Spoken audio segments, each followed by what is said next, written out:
Welcome to Donmar TV News Channel. Okay, magandang umaga po sa inyong lahat. It's 6 o'clock in the morning here in the Philippines. Magandang umaga, magandang hapon, magandang gabi sa lahat ng mga heroes natin dyan, ng mga OFWs and sa mga audience ko dito sa Pilipinas. From Luzon, Visayas at Mindanao, good morning po sa inyong lahat. Balik na naman tayo sa balita na 6 o'clock in the morning. Okay, so magandang umaga sa inyo. May matindi tayong topic ngayon. May good news tayo tungkol dito sa ating Pangulong Bongbong Marcos. Ito ay yung kanyang speech sa contract signing of the Metro Manila Subway Project. Okay? Ipapakita ko sa inyo, ipaparinig ko sa inyo ang mga sinasabi na magandang speech dito kay Presidente Bongbong Marcos tungkol sa proyekto na ito. Pero bago natin yan itatalakay guys, importante na i-like at i-share itong video na ito sa ating mga Facebook at YouTube. Okay? Sabay-sabay tayong mag-like and share. 1, 2, 3, go! Okay, tapos na ba? And also guys, itong Donmar TV, dito sa Facebook at sa YouTube, please subscribe and please follow. Okay, sabay-sabay tayo. Mag-follow and subscribe. 1, 2, 3, go! Okay, thank you very much. So, ito ngang si Presidente Bongbong Marcos ay nag-speech sa contract signing of the Metro Manila Subway Project. Okay? Pakinggan natin, panoorin natin, mag-react tayo sa mga sinasabi ni PBBM tungkol dito sa proyekto na ito. Okay? Without further ado, let's play the video. It is always, when we have such events as we have just witnessed today, these are always significant days for all of us as we mark another milestone, another landmark for the Metro Manila Subway Project and for the expansion of our public transport system, starting here in the National Capital Region, but hopefully to extend to the other urban areas around the Philippines. Today, we had seen the signing of the Metro Manila Subway project with the signing of Contract Package 102 and Contract Package 103.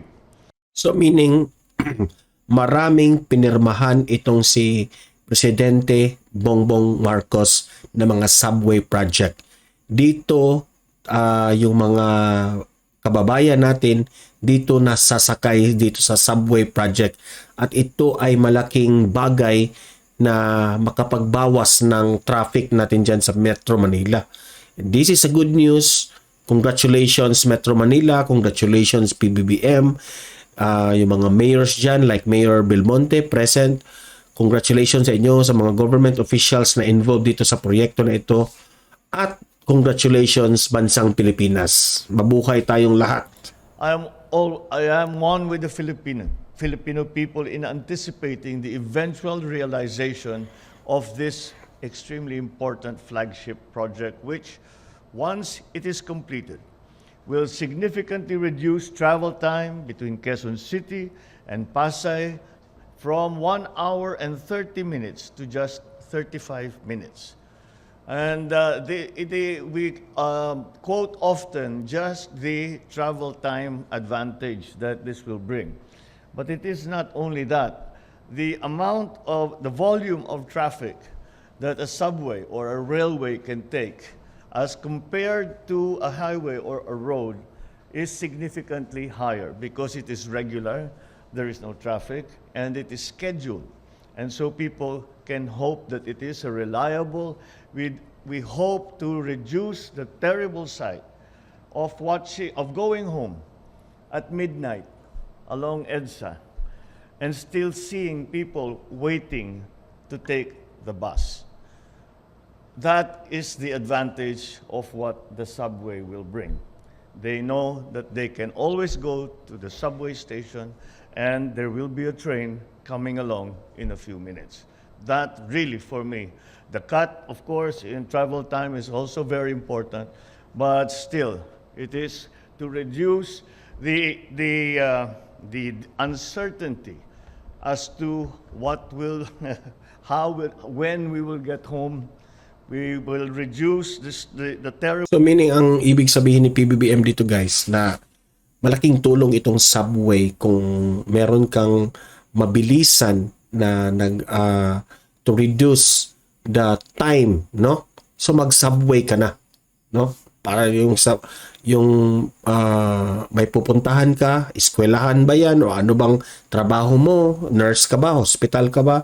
So itong subway project ang solusyon na mapabilis yung oras natin. Okay? Kung noon gigising ka ng umaga ng 4 a.m.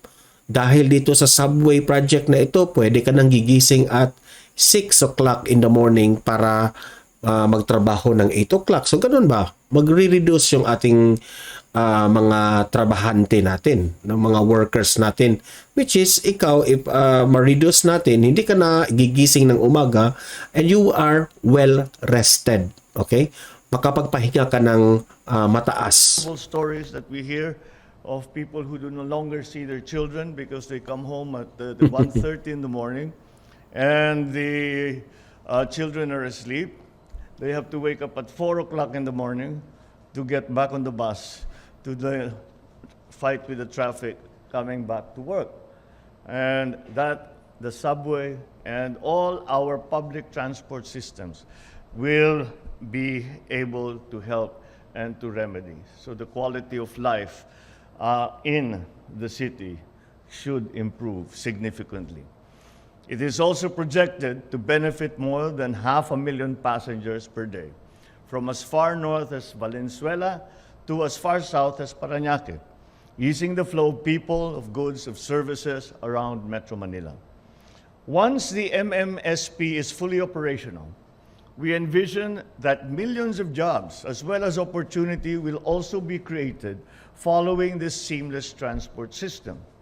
Yet, even before it begins its operations, it is already set to yield many fruits. The implementation of the civil works for Contract Package 102 and Contract Package 103 alone are set to create thousands of jobs and opportunities for many Filipinos. So let me extend my most sincere and fervent congratulations to everyone who made this monumental undertaking possible. Thank you for your hard work and thank you for taking us to this day today. I thank the government of Japan for partnering with the Philippines in pursuing this important infrastructure development project. Magpapasalamat rin tayo sa bansang Japan na ito ay naging success rin sa tulong ng bansang ito. Okay? Maraming salamat sa inyo, Japan, sa high-tech na infrastructure, mga ideas ninyo tungkol dito. Okay? Maraming salamat po sa inyo. The world recognizes Japan for having a very efficient rail transport system which the Philippines aspires to one day emulate. We thank you for your continued support, and I hope to further advance our cooperation in other areas for the mutual benefit of our peoples. We are also thankful to the Japan International Cooperation Agency for providing the financial support for the implementation of Contract Package 102 and 103. Similarly, we must acknowledge that Nishimatsu DMCI joint venture and Sumitomo Mitsui Construction for working closely with the Philippine government in ensuring the completion of these contract packages. And I thank you not only for this specific project, I thank the JICA who have been supporting the development of the Philippines for the last 50 years. And I do not believe that, especially in terms of our infrastructure projects and even in our agricultural projects, that we would have come this far without the help of JICA along the way. And it has been instrumental, it has been material, and we have many possible future projects that may be in the pipeline. And for that, once again, we thank JICA for their assistance and their continuing interest in the Philippines. we are honored to have you as our partners in making the Philippines transport operations more efficient, safer, and more reliable.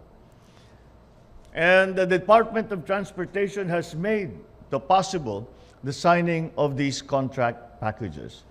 So I urge the DOTR, under the very capable hands of Secretary Jimmy, to remain steadfast in ensuring the smooth and faithful implementation of this extremely crucial undertaking.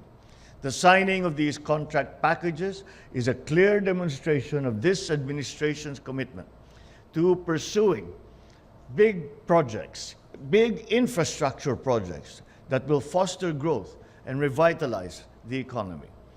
Apart from this, we are also pursuing other key railway projects such as the MRT-7, the LRT-1, Cavite Extension, the Philippine National Railway Clark Phases 1 and 2 that will in the future make our rail transit system. So the way I understand President Bongbong Marcos sa kanyang speech ngayon, napapansin ko guys na ang dami na ng subway projects, marami na ring mga tulay, marami na ring mga daanan, yung mga skyway, no?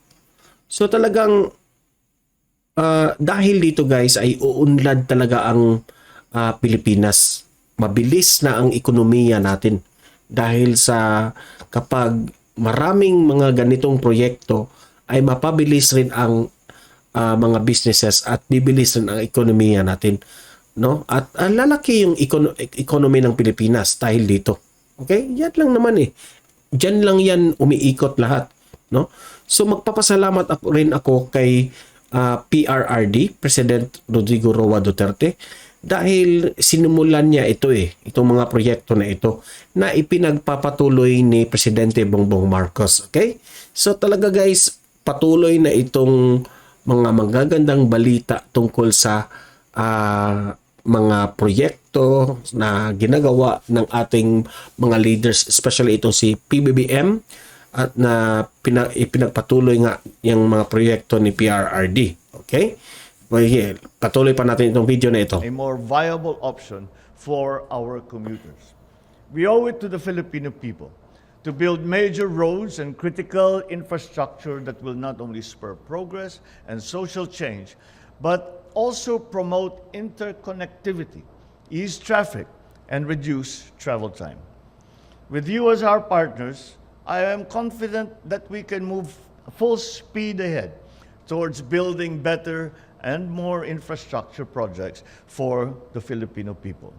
Let's work together and let us achieve our shared goal of an efficient public transportation system that shall enhance our mobility, improve interconnectivity, and spur development equitably in our country. Let me assure you that the government remains dedicated to maximizing its resources to pursue even more ambitious endeavors that will bring comfort and progress to Filipinos all over the country. Ang lahat ng ito ay para sa ating mga mamamayan.